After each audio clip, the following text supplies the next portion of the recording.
Vamos a regresar en Nativa Fondo, no vamos a tener pausa, va a entrar Oscar Vidarte, el internacionalista, pero mientras tanto queremos saber qué ha pasado en América Latina, que ha prohibido en Venezuela, han prohibido el ingreso como candidata a María Corina Machado. En estos momentos, se supone, el gobierno de Estados Unidos propuso que si se dan ciertos acuerdos, se podría, digamos, permitir que María Corina Machado, la jefa de la oposición elegida por elecciones, pueda postular contra Nicolás Maduro. Nicolás Maduro no ha permitido que se den estos cambios y en estos momentos vemos que varios gobiernos de izquierda no se están pronunciando sobre este zarpazo a la democracia y también estamos a la espera de que el gobierno peruano diga algo. Buenas noches, Oscar. Cuéntanos, ¿qué opinas de este silencio del gobierno peruano sobre este tema? Bueno, la Cancillería peruana en los últimos tiempos con el nuevo canciller, tengo la impresión que ha asumido hay una clara línea que se aleja, que la lleva a alejarse de los principales problemas políticos que hay en la región y en el mundo. No solamente causa impresión de que no haya ningún mensaje ni de la Cancillería pues cuestionando lo que sucede en Venezuela, claramente la violación del derecho de algunas personas para postular, claramente contrariando la democracia y los acuerdos que se habían tenido entre la oposición y el oficialismo. Tampoco dijo mucho sobre la situación de Guatemala, es más, en Guatemala no dijo nada. No dijo nada. Y es más, no solamente no dijo nada, sino que mandó una delegación de segundo orden. Es decir, yo tengo la impresión que hace un par de semanas en Guatemala se estaba jugando la democracia en la región. Y los países fueron con presidentes o delegaciones lideradas por cancilleres.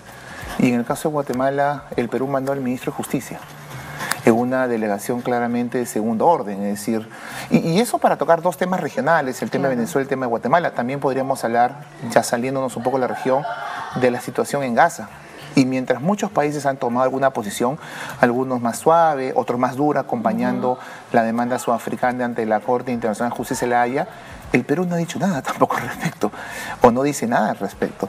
Entonces, yo creo que hay una agenda política, regional y mundial que merece la atención de los países, y eso es lo que nos hace insertarnos en las dinámicas regionales y globales que esta Cancillería no está llevando a cabo ahora.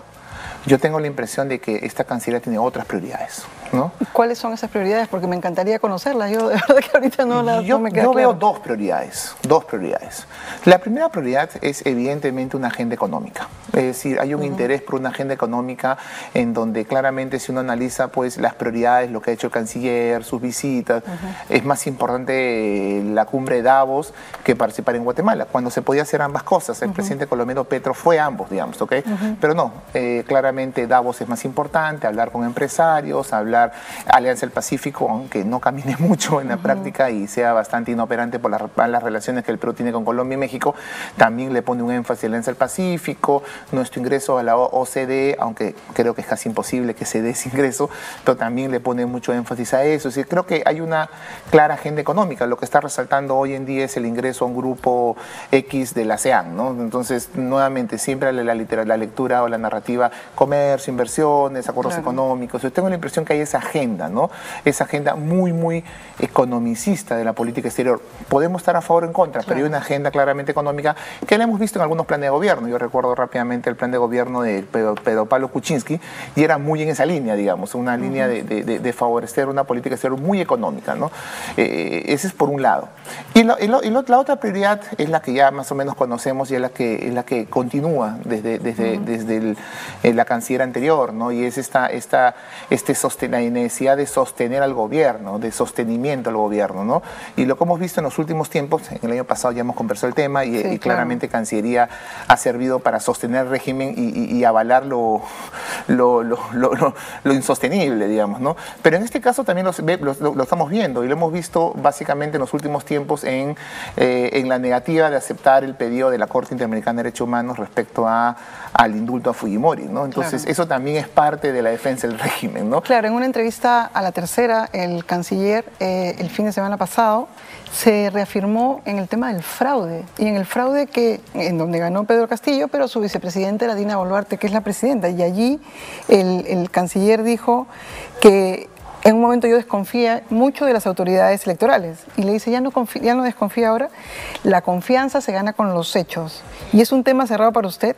Soy el canciller y respeto, y espero que las próximas elecciones sean absolutamente transparentes. O sea, una vez más, nuestro canciller pone en duda a las autoridades electorales, lo cual por supuesto ya no llama la atención lo que digan de la Corte Interamericana sobre el caso Fujimori. Pero entonces, ¿eso es las prioridades de la Cancillería ahora? Bueno, diríamos de manera irónica que por lo menos es consecuente, por lo menos no cambió su discurso, es decir, hace un par de años él avaló el fraude, ¿no? Él avalaba el fraude y bueno, lo sigue de alguna manera avalando, lo cual es consecuente.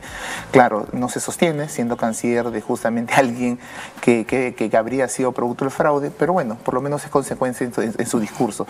Ahora, respecto a la Corte Interamericana, se vienen cosas muy interesantes en marzo, porque la Corte ha dado plazo hasta marzo, o sea, técnicamente el Perú tiene que responder a lo que la Corte ha dicho, y tiene plazo hasta marzo, y creo que en marzo van a haber cosas interesantes, porque el Perú tiene que responder, y probablemente a partir de lo que hemos visto en el mes de diciembre, el Perú va a responder de que el indulto está de acuerdo con la normativa, ¿no? Y va a continuar con esta narrativa, y creo que la Corte ahí sí se va a poner mucho más dura, y me gustaría ver qué va a hacer el gobierno, porque yo creo que la Corte va a cuestionar directamente la posición del Estado peruano, y ahí el Perú va a tener que estar en la decisión de o respeto a lo que dice la Corte o simplemente irrespeto pues a un ente supranacional al cual estoy obligado, y ahí creo que van a surgir problemas. Todavía no surgen, pero ahí van a surgir. Sí, porque el canciller lo que ha dicho de la Corte es que todos es de acuerdo a la Constitución, que es el máximo intérprete, y de esa manera lo que ha hecho el gobierno va con la Constitución que ha resuelto el Tribunal Constitucional liberar al Fujimori. Pero aquí no habla de esta apertura de los casos en la Fiscalía Suprema de Chile, donde entra un tema que, digamos, que toca a otro país. Me refiero al tráfico de armas de las FARC.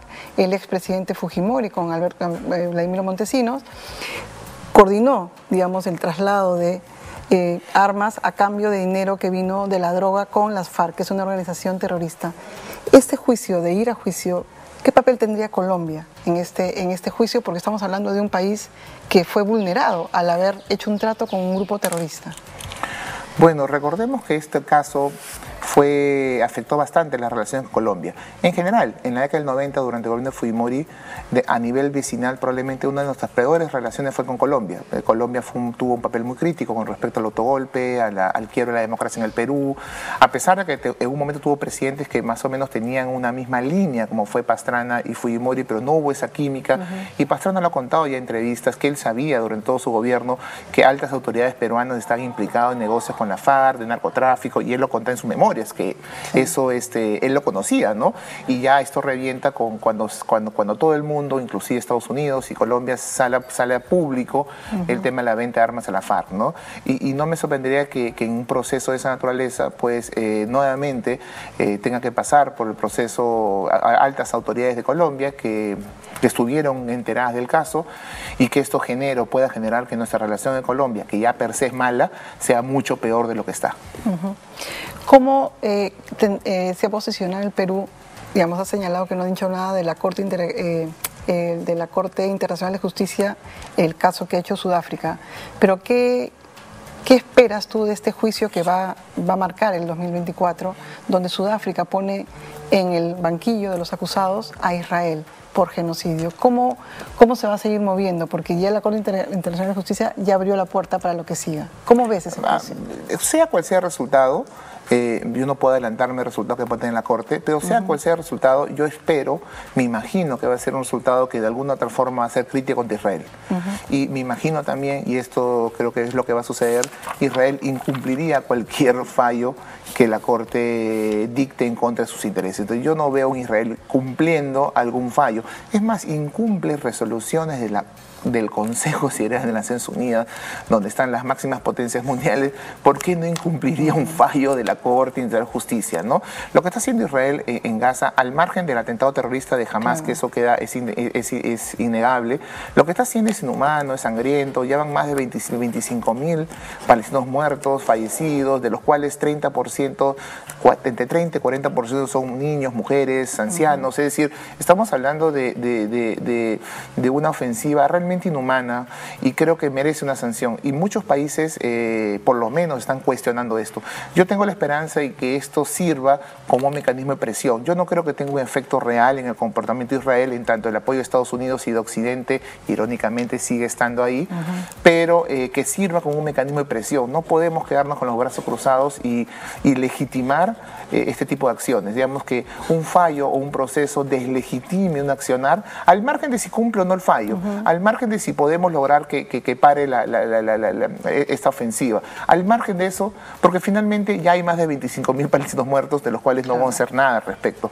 Entonces, pero sí tiene que quedar claro en el sistema internacional que esta es una acción ilícita, sangrienta, y hay que deslegitimarla por todos los medios, y creo que un fallo La Haya ayuda a eso. Una de las cosas que menciona uno de los diarios israelíes más serios, que se llama Haaretz, es que Netanyahu es como, digamos, este autoritarismo, esta visión de una guerra en la cual te aplasto y no piensa en las consecuencias, sobre todo en una zona tan explosiva, hace que no se piense más allá. ¿Cómo está Israel ahorita en este momento y cómo está la posición de fuerzas que quieren, digamos, que Netanyahu salga? Sí, es muy difícil. Eso de que Netanyahu o los que están detrás de Netanyahu no saben lo que va a suceder mañana más tarde, para mí es relativo. Yo creo que dentro del gobierno de Netanyahu, y lo hemos visto en diversas autoridades, creo que la desaparición de Gaza es una opción, ¿ok? La desaparición de que los palestinos se vayan de Gaza, ya lo han hecho en el pasado, ¿ok?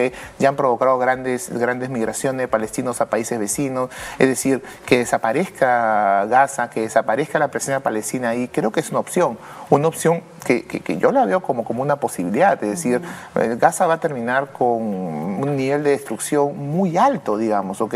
Que va a ser bien difícil la vida en Gaza. A mí, es verdad, estoy especulando, no me queda claro qué buscan en Gaza. Yo tengo la impresión que en principio lo que buscan es destruir Gaza para que los palestinos se preocupen por reconstruir Gaza.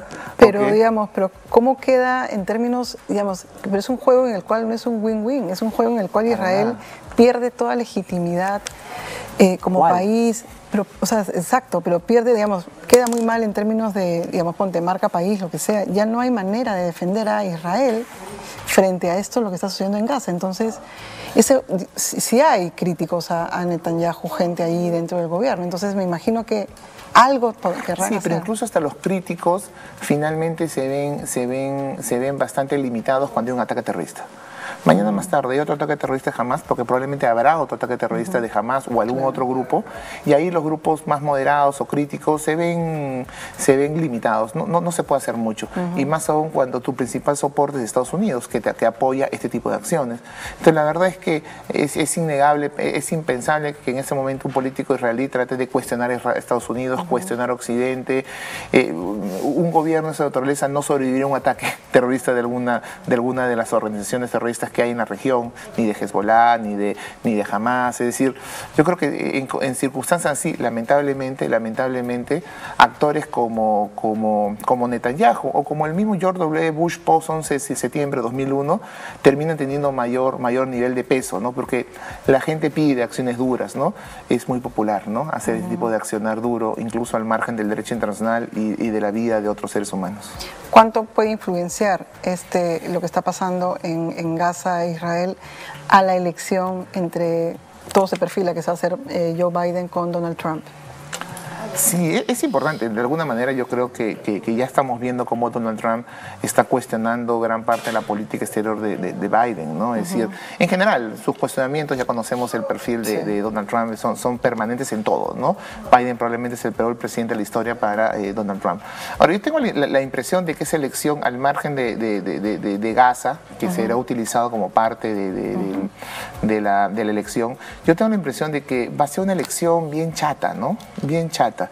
Es decir, con un presidente que se busca reelegir, un presidente muy cuestionado internamente, es decir, con muy poca aprobación, ¿ok? Con muy poca aprobación, muy cuestionado, muy mayor también, ¿ok? Que se le cuestiona su edad, ¿ok?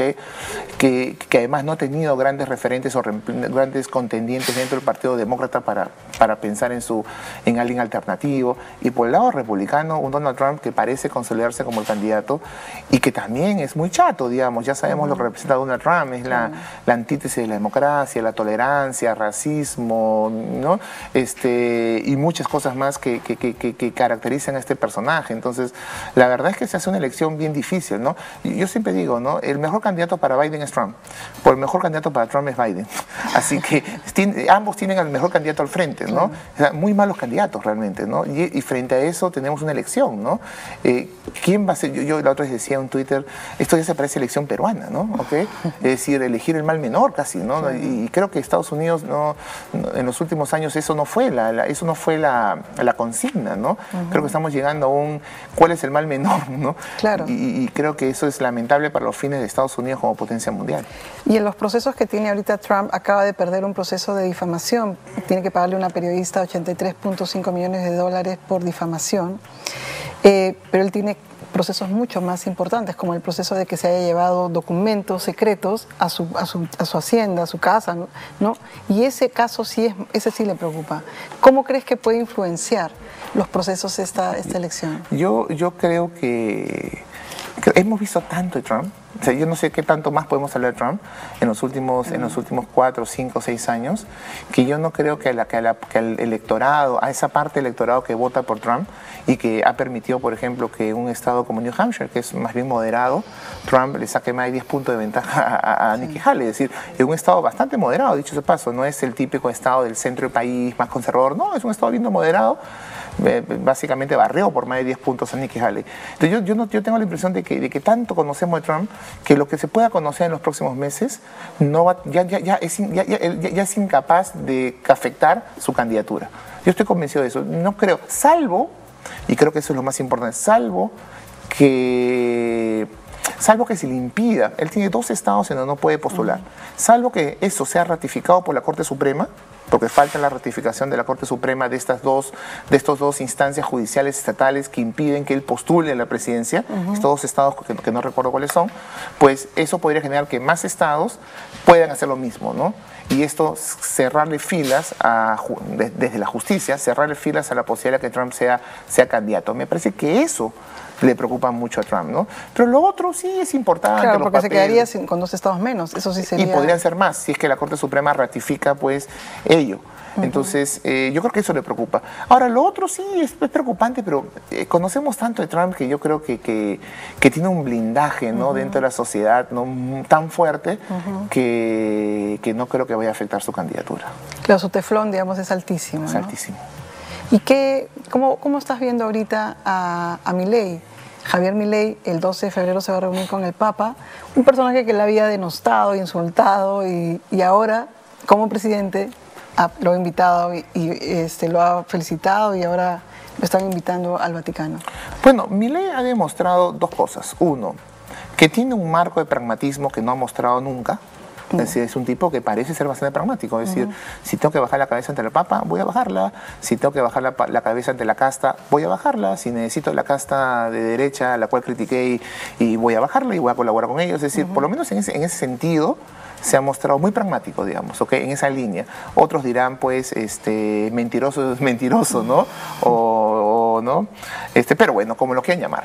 Claro. Pero por otro lado, también hemos visto que tiene claro su narrativa acerca de la libertad, ¿no? Esta postura más libertaria de Milei. En ese sentido, su marco ideológico sigue vigente, ¿no? Y sigue claro, es decir, él sigue empujando esa lógica libertaria, ¿no? Que cree en esta casi ausencia del Estado, de esta presencia del mercado como el gran hacedor de la economía, y además lo exporta y también lo lleva a sus relaciones internacionales. radicales. Entonces, los insultos que recibió el presidente Petro y también de alguna manera el presidente Boric son expresión de eso, ¿no? De un presidente que sigue un patrón muy dogmático respecto a estas ideas, ¿ok? Y que cualquier cosa que no se parezca o que él entienda como contrarias son insultadas o cuestionadas, ¿no? Que es la base de la intolerancia. Siempre el radicalismo, siempre los radicales se van a caracterizar, tanto la derecha como la izquierda, de intolerantes. La intolerancia es una característica fundamental de los radicalismos, ¿no? Y creo que también lo vemos en alguien como Milei. Él no supone, su discurso en Davos era un discurso de blanco y negro, es decir, si no piensas como yo, eres un socialista.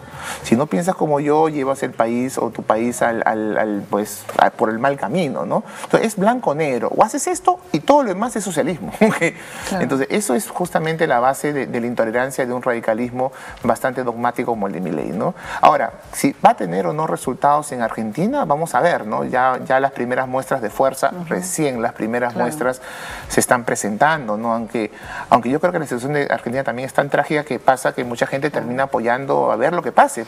No importa que no coma, pero ojalá que se arregle esto lo antes posible. No hay nada que perder tampoco. No hay nada que perder, ¿no? Ahora yo tengo la impresión que es probable que, al igual que pasó en el Perú en los 90s, estas reformas sean efectivas en el corto plazo. Es decir, yo creo que estas reformas muy neoliberales y muy, ¿no? pueden ser efectivas en el corto plazo. ¿A qué me refiero? Efectivas en tanto su objetivo principal, ¿cuál es? Reducir la inflación, estabilizar y organizar la economía, reducir el déficit fiscal.